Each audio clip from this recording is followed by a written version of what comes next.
Get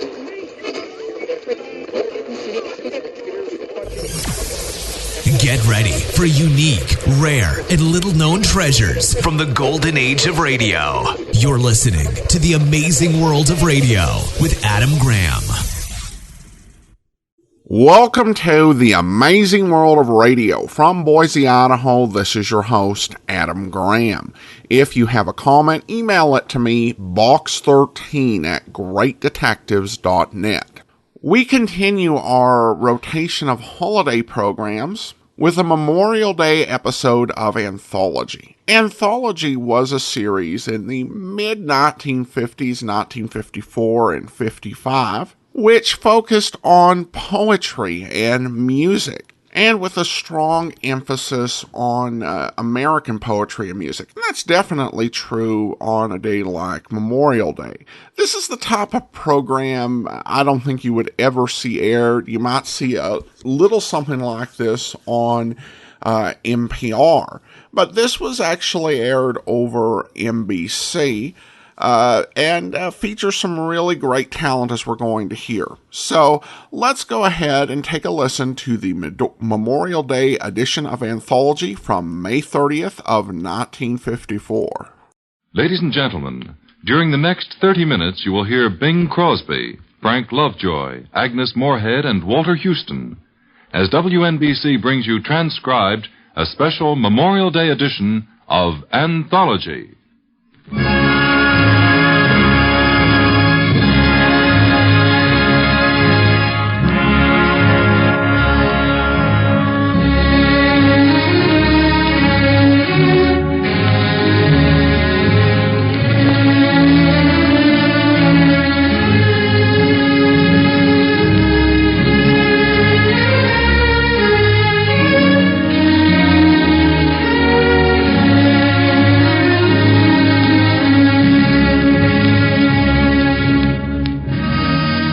Fleetwood. Every Sunday at 3, WNBC, in conjunction with the Poetry Center of the YW and YMHA, 92nd Street and Lexington Avenue in Manhattan, brings you Anthology, a selection of readings of poets past and present, and the music to accompany their poetry. This afternoon, as a tribute to Memorial Day, we're to hear two of America's best-known and best-loved patriotic poems, and an equally well-known American story in verse form read by Bing Crosby.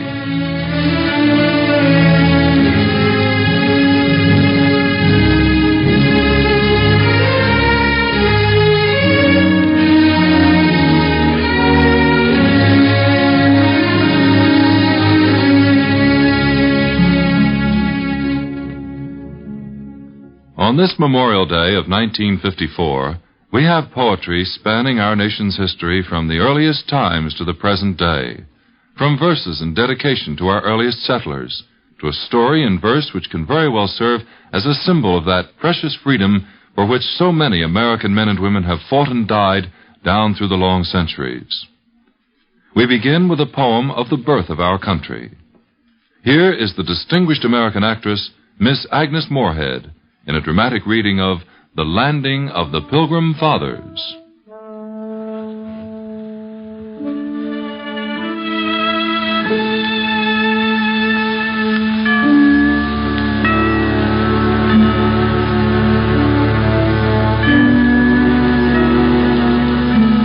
The breaking waves dashed high on a stern and rock-bound coast, and the woods against a stormy sky their giant branches tossed.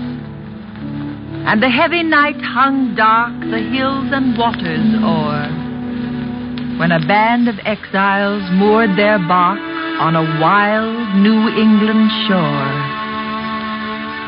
Not as the conqueror comes, they, the true-hearted, came, not with the roll of stirring drums and the trumpets that sing of fame, not as the flying come, in silence and in fear.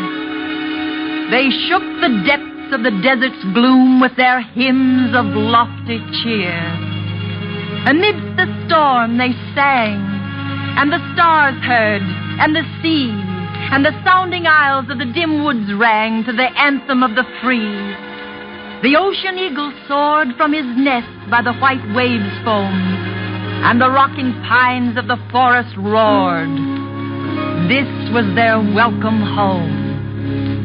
There were men with hoary hair amidst that pilgrim band.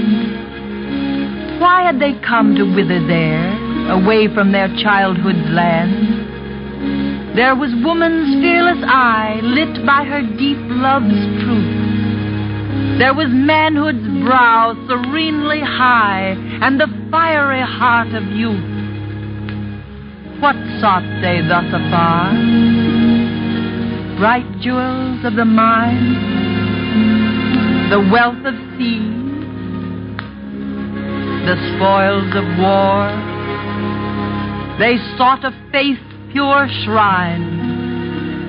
I call it holy ground, the soil where first they trod. They left unstained what there they found, freedom to worship God.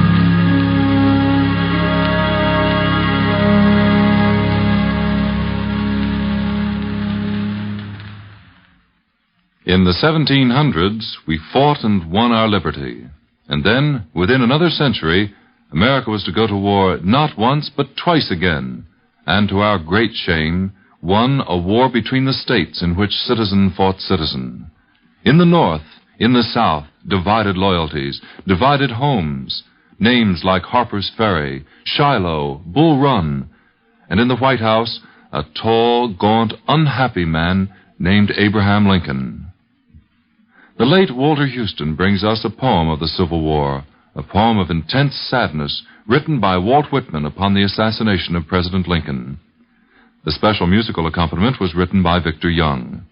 Walter Houston reads, "O Captain, My Captain."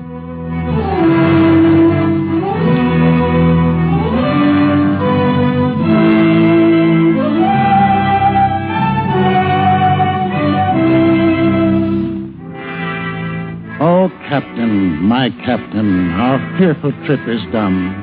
The ship has weathered every wreck, the prize we sought is won.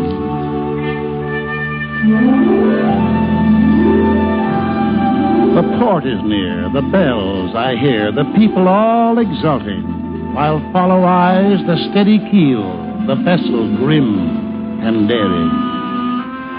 But oh, heart, heart, heart, oh, the bleeding drops of red, where on the deck my captain lies, fallen, cold, and dead. Oh, Captain, my Captain, rise up and hear the bells. Rise up, for you the flag is flung, for you the bugle trills, for you bouquets and ribboned wreaths, for you the shores are crowding, for you they call, the swaying mass, their eager faces turning.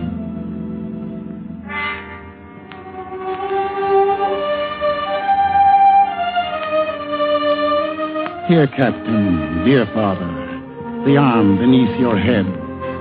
Is it some dream that on the deck you've fallen cold and dead?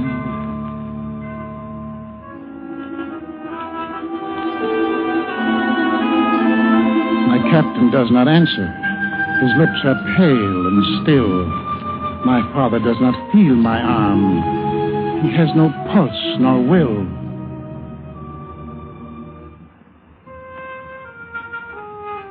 The ship is anchored safe and sound, its voyage closed and done. From fearful trip the victor ship comes in with object won. Exult, all shores, and ring all bells.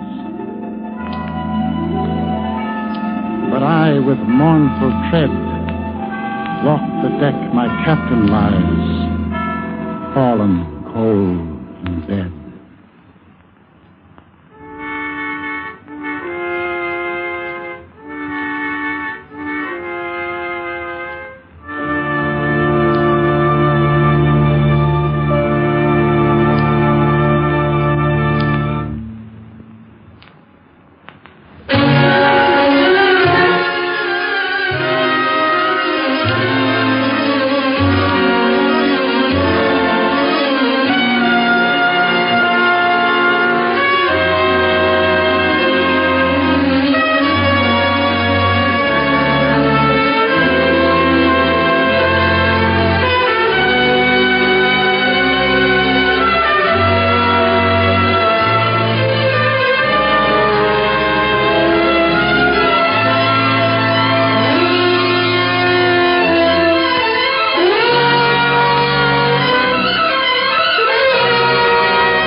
major portion of this special Memorial Day program, we're to listen to The Man Without a Country, a poetic narrative by Jean Holloway, based on Edward Everett Hale's immortal story, and narrated by Bing Crosby, with Frank Lovejoy as Philip Nolan.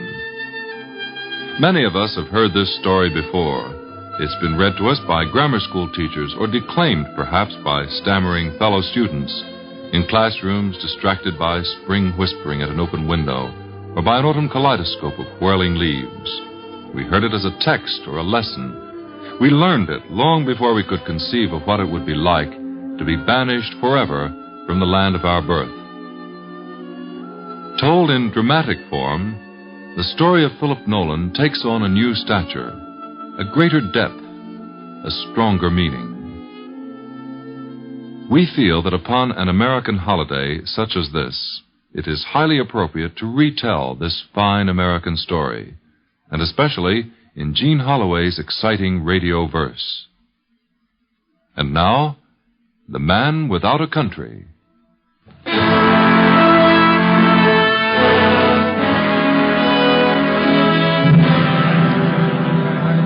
Order in the court! Order in the court! The attorney for the state will kindly continue. Mr. Nolan, is it not true that you are part of a conspiracy to destroy the government of the United States? No, that is not true. That is not true, I tell you. Do you dare to deny your friendship with Aaron Burr? No, I don't deny that. But I do deny all your accusations of treason. Lieutenant Nolan, Aaron Burr has shown himself to be an enemy of the United States government. As an American officer, your country's enemies are your enemies. By your association with Aaron Burr, you betrayed the uniform you wear, the flag you follow, the country you profess to serve. That is true, is it not, Mr. Nolan? No, it is not true. It is not true. You still dare to defend your association with Aaron Burr? I don't think it needs defending. I only talk to the man. You don't think it needs defending? You need say no more, Lieutenant Nolan. I rest my case, Your Honor.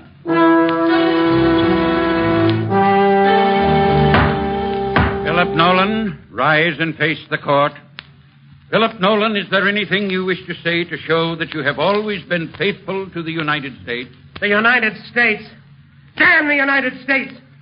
I wish I may never hear of the United States again! Who was that man? Who would dare utter such treason? Let me tell you a story, America, about you and your growing. Not a story of a national hero, but of Philip Nolan, who severed a bond before he knew its value. Listen to the story of the man without a country. Think back. Way back to the 1800s. Remember?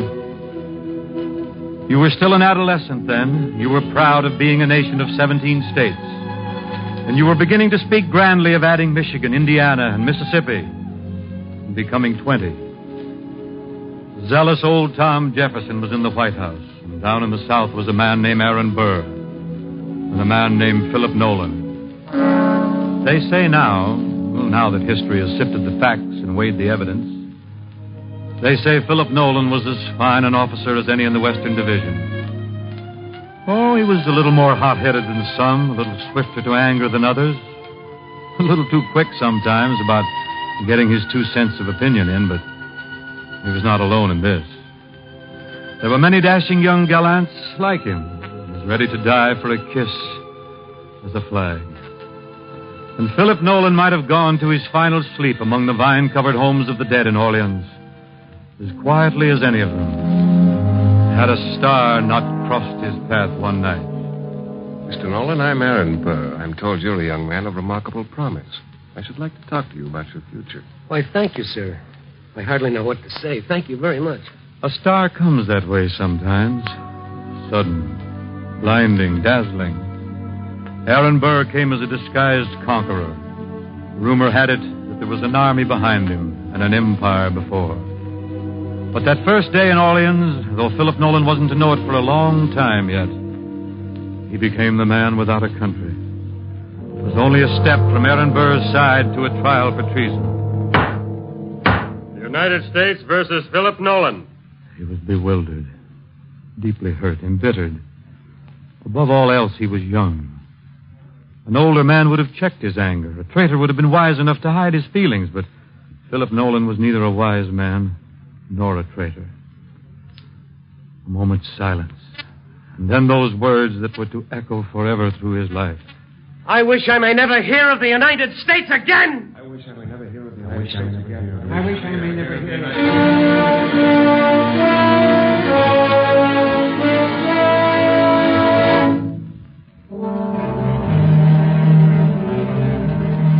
The words filled the courtroom, shivered against the walls.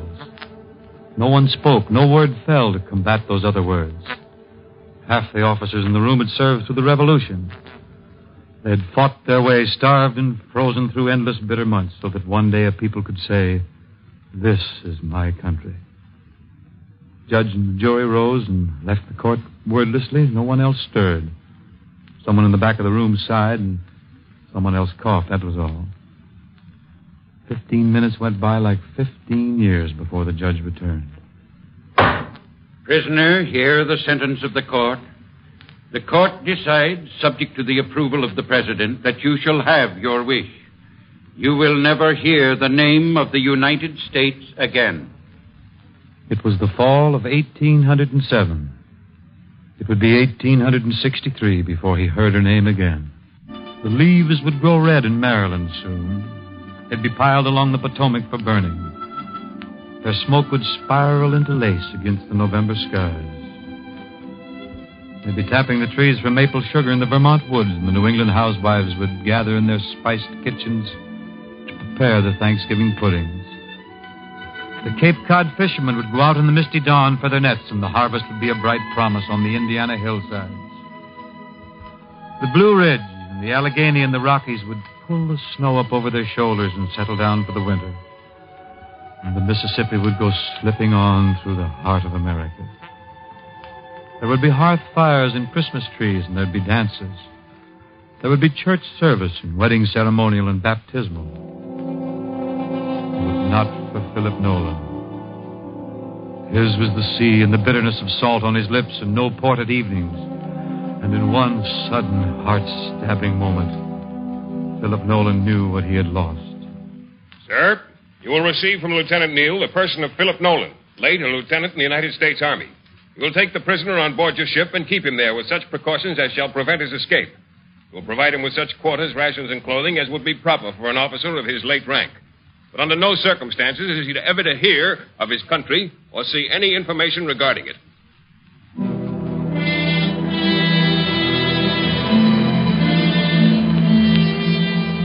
So Philip Nolan walked the decks of the seven seas, and he thought about America.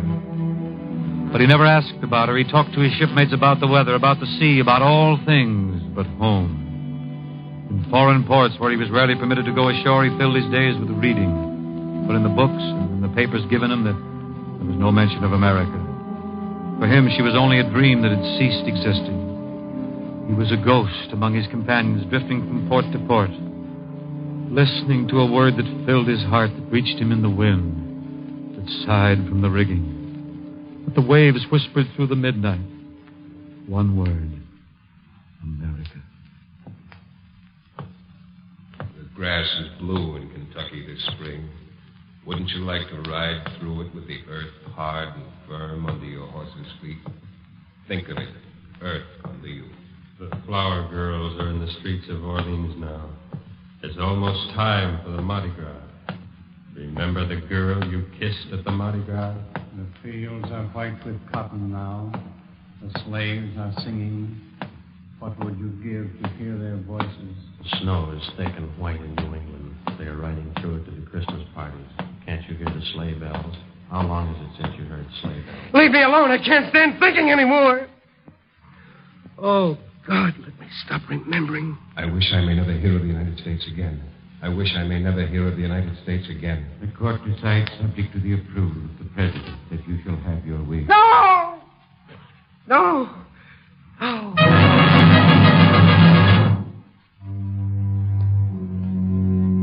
The men were kind enough. On Sunday afternoons when they sat on deck, smoking and chatting, they invited Nolan to join them. He had a pleasant voice. Sometimes they asked him to read to them. One day the reading sessions came to an abrupt end. Here, Nolan, let's have something out of this. The Lay of the Last Minstrel. Walter Scott, eh? Yeah, it's a new book the captain sent down. He says there's some nice stuff in it. Well, let's have a look at it. Breathes there the man with soul so dead, who never to himself hath said, this is my own, my native land. Whose heart hath ne'er within him burned, as home his footsteps he hath turned from wandering on a foreign strand. If such there breathe, someone else finish it. I'm something to attend to below. Philip Nolan could never find peace.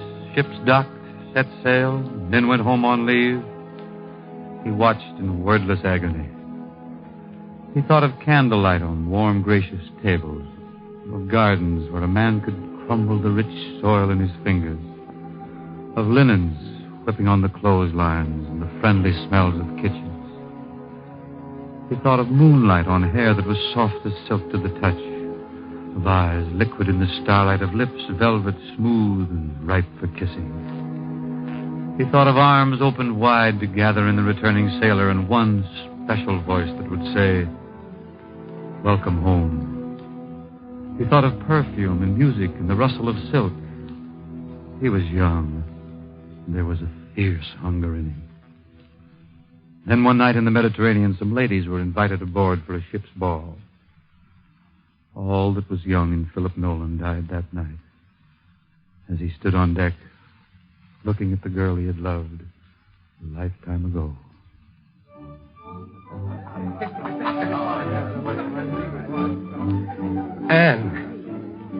Anne Emery. Why, Philip Nolan. This is a surprise. You're looking splendid, Philip. The sea evidently agrees with you. I'd forgotten how lovely you were. You must have forgotten many things. It's almost impossible to believe, finding you way out here. I'm on my way home. I've been visiting in France. I tried to see you before I left. They wouldn't let me see anyone. I understand. I was very busy at the time anyhow. I was married soon after you left. Married? Yes, of course. Hadn't you heard? I have a little boy now. A little boy? You must be very happy. I am, Philip. So strange that we should meet again way out here. I'm a little sorry we did meet. I'd forgotten you. It was better that way. I loved you very much. I loved you and I lost you. And everything else I loved in one mad moment. Oh, my dear. I think we should get back to the dances. Yeah, of course. Anne, would you tell me just one thing? What do you hear from home? Home, Mr. Nolan? I thought you were the man who never wanted to hear of home again. I beg your pardon. Good night, Anne.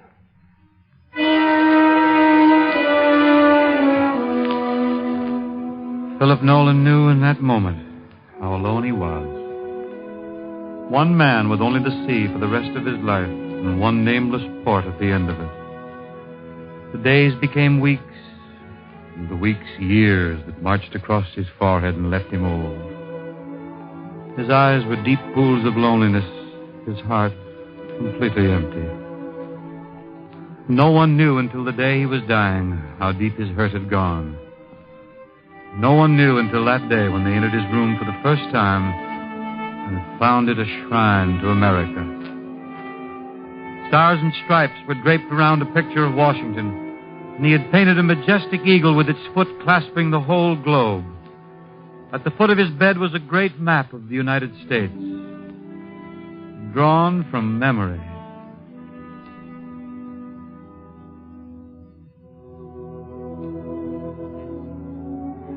Here, Captain.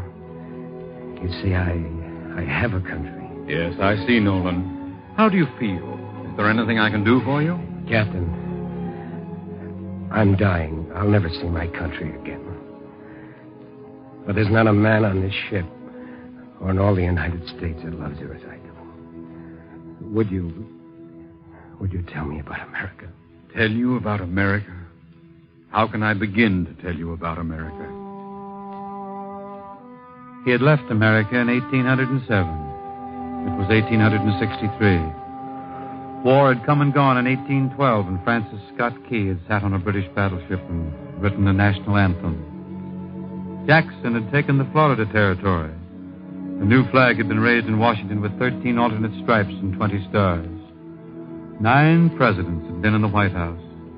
The Monroe Doctrine had been born, the cornerstone of American foreign policy. The continents of the Western Hemisphere are henceforth not to be considered as subjects for future colonization by any of the European powers. The United States had begun to gather themselves into a nation. It is not the states, but the people of the nation who have made the Union. It is, sir, the people's constitution, the people's government, made for the people, answerable to the people. Tell him about America. Tell him about Peter Cooper's steam locomotive, the Tom Thumb, drawing its first train of cars over 23 miles of the B&O Railroad. Tell him about America. Andrew Jackson had moved the Indians west of the Mississippi. Arkansas, Michigan, Wisconsin, Iowa had joined the nation. The Battle of the Alamo had been fought in Texas and gold discovered in California. A new nation had spanned 2 oceans, and in the White House was the president whose words were the voice of the new nation. Of devotion, that we here highly resolve that these dead shall not have died in vain, that this nation under God shall have a new birth of freedom, and that the government of the people, by the people, for the people, shall not perish from the earth. Tell him about America, the power, the color, the strength, the beauty, the tears, the triumphs. Tell him so that he knows the glory he thrust aside. She's a great nation, Captain. A great nation. Yes, Nolan, a great nation. Nolan. Nolan! And so his last thought was of his country. Before they lowered him into the sea, they draped the flag of the United States over his coffin. How proud that would have made him. The captain intoned the last rites. The bugler played taps. And the ceremony was over. Men, we found this paper in Nolan's things. Bury me in the sea. It has been my home, and I love it. But will someone not set up a stone for my memory at Fort Adams or at Orleans, so that my disgrace will not follow me through eternity? Say on it, in memory of Philip Nolan, lieutenant in the Army of the United States. He loved his country as no other man has ever loved her, but no man deserved less at her hands. We will do as he wished. And so, although the sea claimed him, his soul would know the feeling of land again. The flowers would be near him and the trees and the earth of America. He would know the seasons and the pulsing life of the nation. There would be a flag over him and the knowledge of belonging. And thus, the man without a country came home to America.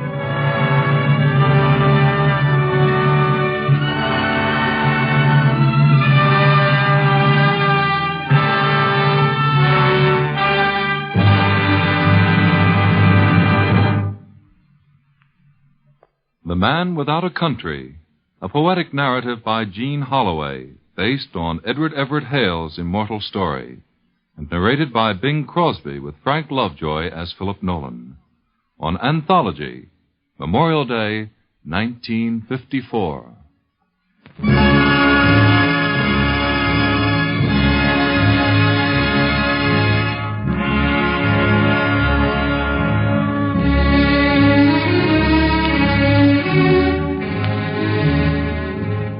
And so, Anthology number 13, transcribed and dated Sunday, May 30th. Next week, our guest will be Marion Rooney of Cademan Records, who will tell us the story behind their famous recordings of contemporary American poets and readers such as Hurd Hatfield, Joe Van Fleet, and Frank Silvera. With her, Miss Rooney will bring the newest Cademan recording of Judith Anderson, reading the poetry of Edna St. Vincent Millay. Anthology comes to you with the cooperation of the YW and YMHA Poetry Center, 92nd Street and Lexington Avenue, John Milcom Brennan, Director. The program is produced by Steve White, written and directed by Draper Lewis. And now this is Fleetwood wishing you good luck and good reading. Don't forget to join us next Sunday at 3 for another edition of Anthology on your community stations in New York.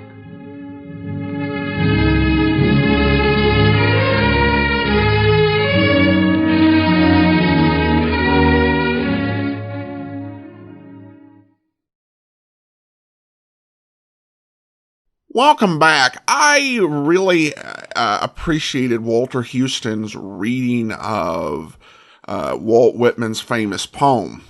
I'd read "O Captain, My Captain" many times, but I don't think it was ever more alive than in the way that Houston read it. Man Without a Country is a story that actually have been retold a lot. In fact, if you do a Radio Gold Index search, you'll find 10 different retellings if you just search under the author name of Edward Everett Hale.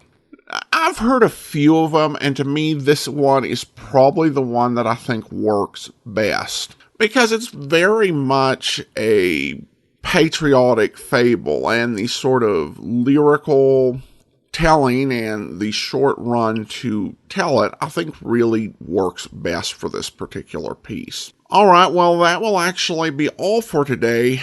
Join us back here on Wednesday as our summer series kicks off as we start the Summer of Angela Lansbury. In the middle of that, we will bring you a July 4th presentation as part of our holiday series. But join us back here on Wednesday for the start of the Summer of Angela Lansbury. In the meantime, send your comments to box13@greatdetectives.net. From Boise, Idaho, this is your host, Adam Graham, signing off.